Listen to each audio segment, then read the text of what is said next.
I think I've learned a lot of frames around not caring about other people's opinions out of necessity, because I was so crippled by the opinions of other people for what felt like such a long time that I always had to face my death in order to get myself to move. And so I talk about death a lot because it has actually been one of the few things that actually motivates me to change my behavior. And so when I had done all the things that I thought would impress other people, one, I realized that they didn't really care. And secondly, I realized that I deeply cared about how much I hated my life. When I was like, is this what winning feels like? Because if this is what winning is, then I don't want to play. By thinking I'd rather be dead than continue to play this game, I was forced to change the game I was playing, which was like, well, what is a game that I would like to win at? Well, I'd like to win a game that is by rules that I set out, and there are things that I can control.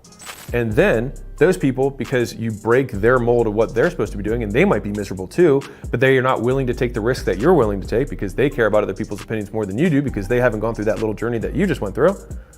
Fine. You do it your way, they do it their way.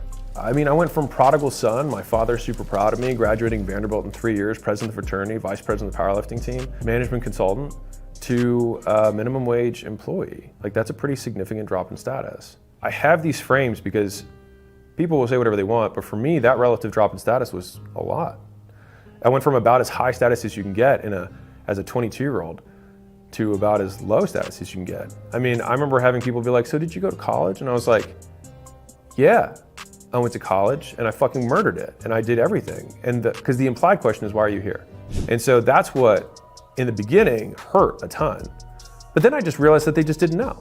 And they were asking genuinely. And all of my judgment around that was just my own problem. How I'm perceiving this question is affecting my mood to such a great degree. What if I applied this to every question? All these people are asking me things and I'm either getting offended or getting complimented, but the statement doesn't change.